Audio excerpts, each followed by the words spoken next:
Warahmatullahi wabarakatuh. Apa kabar anak-anak sekalian? Berjumpa kembali dengan saya Pak Iwan Apriana dalam video pembelajaran Bahasa Indonesia. Pada pertemuan kali ini kita akan membahas bersama-sama adalah kebahasaan teks diskusi.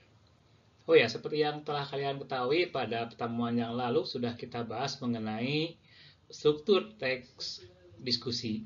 Dan sekarang kita akan mencoba membahas mengenai kebahasaan teks diskusi.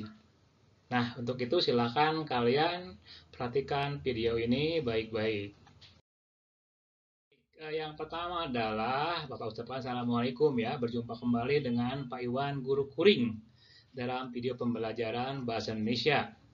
Selanjutnya Bapak akan jelaskan mengenai kebahasaan teks diskusi.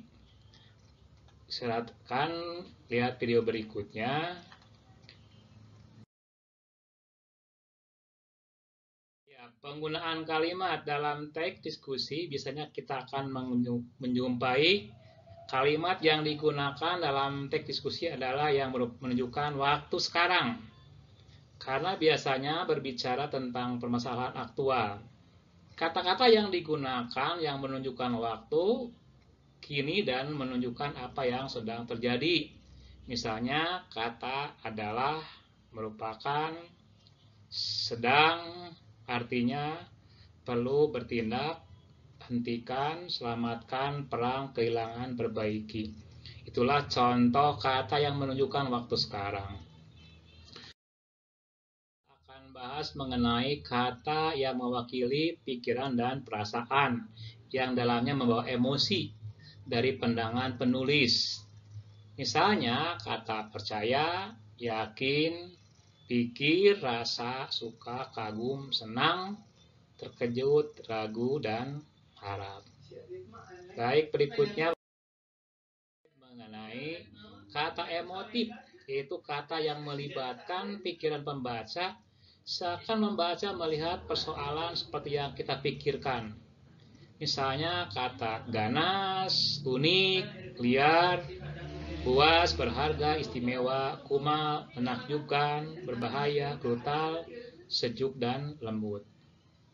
Perhatikan slide berikutnya mengenai bahasa evaluatif, yaitu untuk mengkaji argumen dan bukti pendukung. Misalnya kata penting, sederhana, berpikiran sempit, mengancam, sangat jelas, menguntungkan bagi masa depan, lebih mudah diharapkan, terlalu rapuh, penilaian buruk, tidak dapat diakui, hanya pilihan.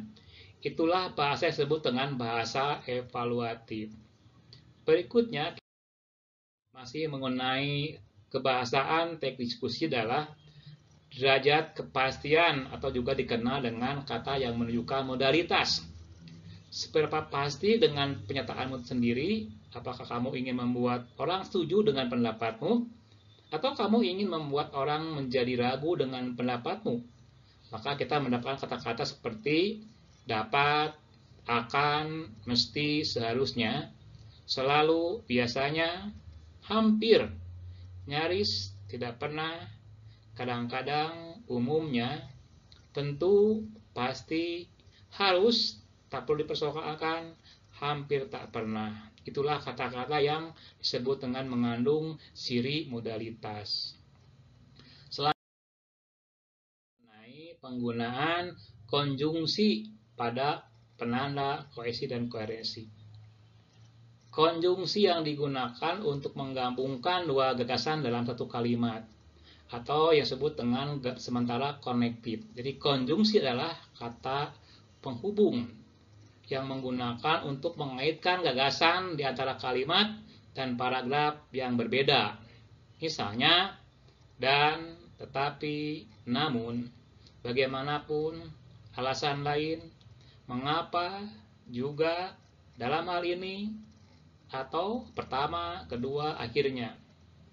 Tanpa memperhatikan, tidak semua orang setuju, sementara meskipun yang utama, pada akhirnya, sebab dan oleh karena itu adalah disebut dengan kata penghubung atau konjungsi penanda kohesi dan koherensi. Kita lihat apa yang disebut dengan konjungsi. Konjungsi atau kata sambung berfungsi untuk menghubungkan dua pikiran atau pengertian.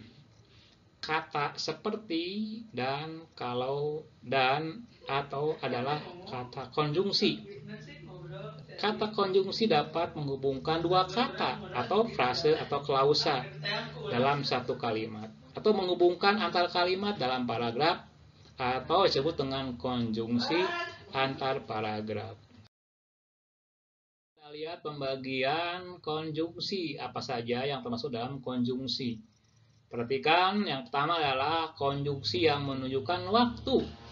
Maka kita melihat kata-kata seperti sesudah, setelah itu, sebelum, sehabis, sejak, selesai, ketika, tatkala, pada saat, sewaktu, sementara, sambil, seraya, sebagai, selagi, selama, sehingga, dan sampai.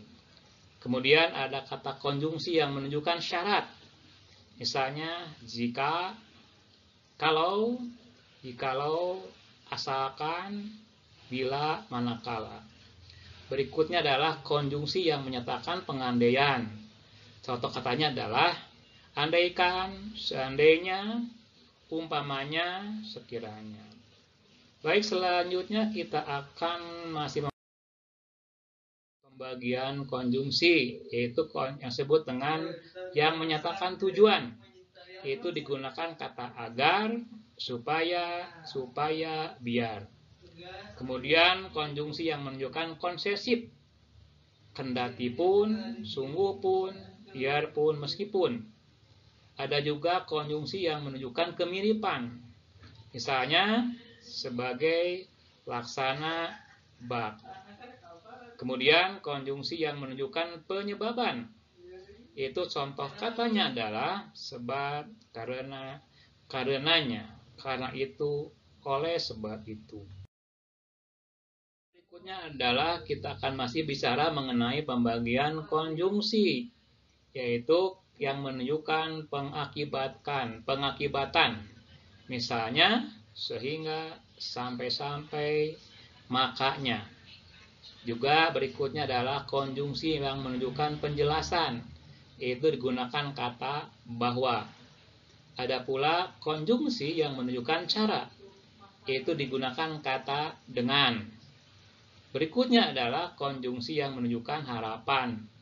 Misalnya moga-moga, semoga, mudah-mudahan. Ada pula konjungsi yang menunjukkan pengetahuan atau pengecualian. Misalnya kecuali.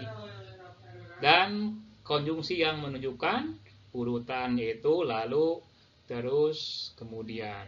Nah,